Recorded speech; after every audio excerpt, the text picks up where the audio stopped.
They understand the changes that we're facing. They were very responsible. We have some language in there too around excessing that will be, I think, very positive, because truthfully, I don't like to see people excessed. Most people join this organization, they aren't looking to move 500 miles from home. Most people that stay as a clerk or a carrier want to stay as a clerk or a carrier. So as we work through, the whole concept of this flexible regular came up, and the way it works is this: you could be a 3 to 11 clerk in a plant 5 days a week, and your new assignment worked out jointly between you guys at running your offices, the union, and some people at the headquarters levels. We work through this stuff. Gives you an opportunity to maybe work in one office for 2 days, another office for 3 days as a clerk, and you may only be working 32 or 33 hours a week as part of your schedule. The whole idea is giving people the opportunity to not have to move, gives the Postal Service the opportunity for a lot more flexibility. So there's a meeting in Chicago this week. Megan Brennan, Dean Granholm, and Dave Williams will be laying a lot more of this out, so you'll hear a lot more as we work through. But on the APW, I think they did a very, very, very responsible job, understanding that we need a heck of a lot more flexibility in this organization going forward. So more to come on that. So let me just wrap up by saying again, thank you. Lots going on, as Lewis said whenever he introduced me, but we have to keep these things going on, because if we don't take care of ourselves, it's awful hard to go up there to Congress and say, hey, help us with this, that, or the other thing. You will hear me constantly fight back about this thought of bailout. What we're asking for their help is not a bailout. It is to relieve us of an undue burden with the retiree health benefit payment, that there's even arguments on how much we should be paying, or if we've already completely paid the thing, and we'll continue that, as well as your leadership in NAPS. So understand that, what we have to do, though, is take care of business on our perspective: good service, revenue generation, managing the business from an efficiency standpoint, safety, and working well with the employees and the customers. And then let me and a couple other people worry about that legislation, okay? Okay, well, let me wrap up by saying thank you. I want to make sure we have time. Great, we've got time for questions. I'd ask you guys to come up and ask me whatever questions you have, and I'll do my best to give you a good answer. Thank you. Thank you. Thank you, Pat. Just so Pat is aware, this is how we do questions at NAPS. We have microphone 1, microphone 2, microphone 3. I will not repeat my discussion yesterday about pontification. No pontificating. You have a question, ask it, and give our friend the opportunity to respond. Thank you. Thanks. Microphone 1. Okay. Postmaster Donahoe, Yes. Mike Seyfried, Branch 554, Pittsburgh, NDC. How you doing? Question on the NDCs in Yes. particular. Ever since we rolled out the tier structure of the NDCs, unfortunately, Pittsburgh being a tier 3 with the volume we're working, the staffing does not go along with the other tiers. Right. In particular, we are understaffed. We are still short bids. We're working on approximately a 20% overtime rate. And we're trying to get through with a lot of supervisors working a lot of extra hours along with the craft. What we're looking for is, when are we going to have a more structured settlement with the tier for the NDCs, and also an upgrade on our equipment? We're using technology that's over 30 years old since the BMC started. Can we look for something in the very near future as far as the tier structures being more stabilized, and also upgrading our equipment? Yes, let me answer that in 2 ways. First of all, one of the things that we talked about with the APWU was that issue of flexibility and being able to bring people on. So part of the new clerk flexibility, as well as the maintenance flexibility, should help us in all the tier 3 NDCs. You have an issue there in Pittsburgh. I think we've got the same issue out in the Hawkeye District, Des Moines NDCs in pretty tough shape. I know Memphis has had some challenges, so we'll work through that, and the staffing will be taken care of. From an equipment standpoint, the equipment technically is probably 40 or 50-year-old technology. It's not. I wish it was 30. Here's where we are with that. There are some upgrades that we can put into the system. Megan and Dave Williams right now are looking at an approach to go through the entire NDC and perhaps come up with a complete new sort structure there. FedEx, we visited some of their facilities in the where the FedEx ground plants. They've got some pretty good sort technology for packages, and even if we needed to oversized packages. So we're looking at that. It's a lot simpler than what we have right now. The major thing for us is to make sure that we've got enough cash to get into that capital. That's why we've been holding back on a lot of things. But I do want to do some updates in NDC. What we probably will not do is across the board. We'll probably take a couple years to work through that. Okay? Thank you, and go Steelers. There you go. Bobby Bach, Branch 406, Central Florida, Suncoast District. Hey, Bobby, how you doing? Marvelous. Good. You're talking about the consolidations currently in Mid-Florida plan we're taking on Daytona, and we're up to the task, and thank you for that. But going back to the APW contract, you spoke about flexibility, working one office and the other. Right. Back in the day when I first got promoted in 1990, we had supervisor's mails relief instead of using the 204B. And now with the 204B and the APW contract, it could be 14 days and longer. Will we see the supervisor mails relief coming back? Well, what we need to do from a supervisory standpoint, we need to work through, as we make some of these consolidations and try to get settled, sit down and figure out what the right staffing is. The idea, let me explain on the what's in the contract with the APW. One of the things that they had asked for, and this goes way back because we did this years ago, was a almost like a clerk in charge kind of thing. So it's a working person who's responsible for doing some things like turning the machines on and stuff like that. And the idea would be that we would be able to not use as many acting supervisor hours as we do today, and just have these guys absorb some of that work in. Now, one of the things that challenges us with us is, and this is something we've got to work with NAPS on, is as you bring people up in the organization, there may not be as many working opportunities on the floor, so we've got to do a better job from a training standpoint. So that's the whole idea behind it. The idea is, you find it a lot in private industry where if you've got like 10 people working, one person's responsible for certain things, not discipline, not the overall supervision that we have today, but some of the smaller details like turning equipment on, recording information, that kind of stuff. All right.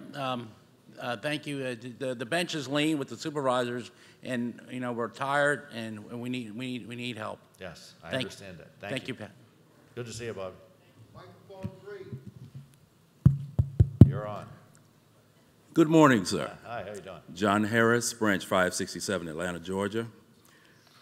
Sir, the working environment in the Postal Service is combative now. We're getting warning letters with our checks. We're getting discipline even more frequently than that. Your letter that you wrote when you were COO on involuntary reassignments is being completely and totally ignored. If you're not there, who is Donahoe is the question that has been asked. And I said, well, I thought that you guys talked every now and then. You see his signature on this letter. But, I mean, they pay absolutely no attention to that. And, sir, I had a personal situation where, I had an employee that a supervisor I was representing, where in a 650 mediation, the manager was trying to issue a corrected copy of the discipline in the 650 mediation. I said, man, have you bumped your head? You cannot issue discipline in a 650 mediation. So a lot of times these people ignore the purpose of the mediation. They ignore the directives that you've sent out, and the working environment is, we're going to do this and see what happens. Now, what type of warm and fuzzy am I supposed to have for my manager in a situation like that? No, that's something. Let me make a couple phone calls on that. That's why I always like to hear from people in situations like this, because as we have management changes, unfortunately, sometimes they don't go as smooth as they should. So I need to follow up on that. Yes. Okay. Also, I'll do it. People changing off days. I brought up a situation yesterday where my off days were changed to a Wednesday and Thursday, but they brought a 204B, and that's another issue too, sir. They brought a 204B to the tour that I was on and gave them Sunday and Monday. Yeah. Now, I'm a Form 50 supervisor. I got the job. Now I don't have anything against the 204B personally, but the situation is that you, Mr. or Mrs. 204B, you're caught in an unfortunate situation here. You're the person that I have to use in an EEO or some type of action. Man, y'all got to stop it. Yeah. I'll follow up. Let me get your phone and I'll All talk right, to you. thank you. I'll follow up on that. Oh, thank you. Microphone 1. Bob Bradford, associate member, 948 Texas. I don't know if the post office changed. When I retired, political parties couldn't come on the campus of a post office, but now in the Rio Grande district, I've gone to the Postmaster. They let the Tea Party get on the by the post office, and now they let LaRue get on and hand out information. And I don't really appreciate, I imagine a lot of people and citizens don't appreciate a picture of our president as a Nazi. And is this changed? Is that? I think they've always been allowed, but they've got to tell us, and it has to really be tasteful. It's not. You can't have that where somebody's there. I mean, you heard the Supreme Court decision on the people that were protesting at dead soldiers' funerals, and that's a terrible thing. And when you see, what some people do, it's not right. However, from a standpoint of the Postal Service, I think we have a little bit more control over who comes on the property than just any Tom, Dick, or Harry. So let me follow up on that. Did you say it was in San Antonio? That's in the Rio district, is in Hewitt, Texas. But Oh, okay. All right. I'll follow up. Thank you. Hey, again, this is America. People have the opportunity to speak their mind, but you want to do it in a tasteful way, and doing things like that on our property. and you can't get out of your car without them attacking Yeah, that's you. not right. Okay. Okay. Thank you. All right. Microphone 2. Good morning, Mr. Donahoe. Hi. Dan Mooney, Branch 926, Hi, Dan. Minnesota. Question for you. As we work through Friday's decisions that you folks have made, and the organization identifies authorized and unauthorized positions, what kind of latitude, if you will district leadership have to assign unauthorized detail positions and put EAS people in those to the degree that we will get 6, 8, 10, 12, whatever, unauthorized positions after Friday? The intent is zero. I mean, here's the situation. I know it's never going to be zero, but the intent is zero. This is very important. My point to the AVPs is this: when you're making big changes like this, and the changes are there because the financials are so bad. I mean, we've lost 23% of the volume, and the bad thing is it's not just 23% of the volume. We've lost so much more first class, and what's come back is standard. It takes 3 pieces of standard mail to make up for 1 piece of first class. So we can't afford to have people in a bunch of unauthorized positions. You can't afford to have people who are on special teams, and et cetera, et cetera. It's like you've got to work your processes correctly to get the work done, and that's the bottom line. So if there's a situation where there's some implementation of some, let's say there's a big change with the letter carriers, and they agree to making some changes, we'll probably would supplement something like that.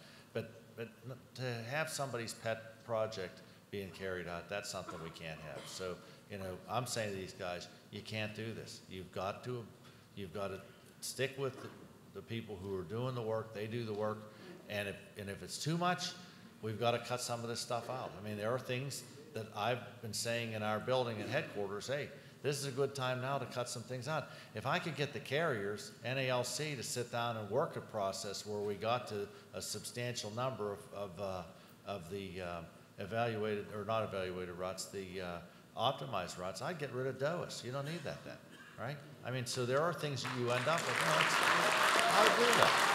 I mean, I would much rather, if you had a situation where most of your carriers came in, picked their mail up, went out and delivered their mail, you don't need to walk around in the office in the morning with DOAS equipment. So that's the kind of stuff we have to do. We have to challenge ourselves on that. Okay? Thank you very much. I just ask, as we work our way through that your oversight to help ensure that happens. I like to hear that from you guys. And again, everyone in the organization is trying their best. And I understand sometimes it doesn't come off the way people would like, but it's my job to try to make sure that it does come off as best as we can for people. Microphone 3, hi. Hi, I'm Patty Lynn, Branch 296, Fort Lauderdale, Florida, retired. When you were COO and Assistant Vice Postmaster General, you were very, very strong on dignity and respect and instructed people still am. Well, you need to get it out of your office and down into the field, please, sir.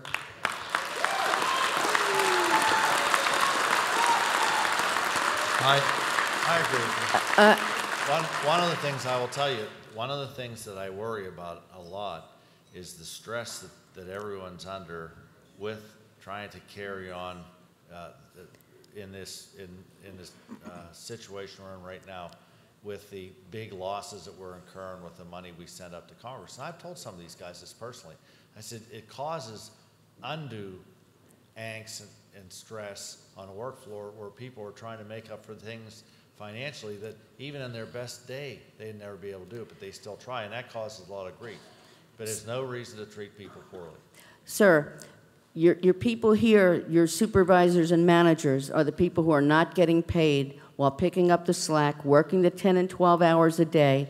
Your craft employees are being paid, and the people above the managers are expecting more and more. Why do we need to have a telecon every day at 10 o'clock? They have the computers. They know what's going on. Let the people work, please. Okay. Thank you, sir. Thank you.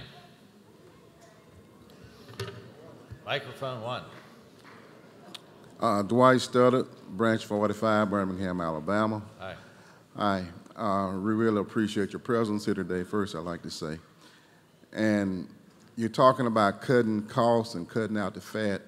One thing I would like for you to look into, if possible, to see how much bang we're getting for our buck for the millions of dollars that we spend on the VOE survey.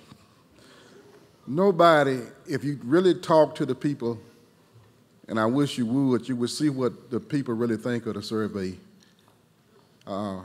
Most of them think it's a complete waste. They're still stuck 20 years ago when it was used to hurt the craft salary. We still have to answer those same questions over and over again. So, you know what, I agree with you. I mean, it's the questions. I was talking to some people the other day and said, why don't we sit down and see what questions really matter? Because we end up with the questions, and the thing that worries me about it is that you do the survey, and some of the questions are in there that you really can't have any resolution anyway because it's out of almost anybody's control. But let me say this to you guys. But we have to have some type of a survey, and we probably need to do it in a way that is actionable, and a person can raise their hand and say, hey, there's a situation going on here like this. So I agree with you. It's somewhat antiquated, but I think it's needed.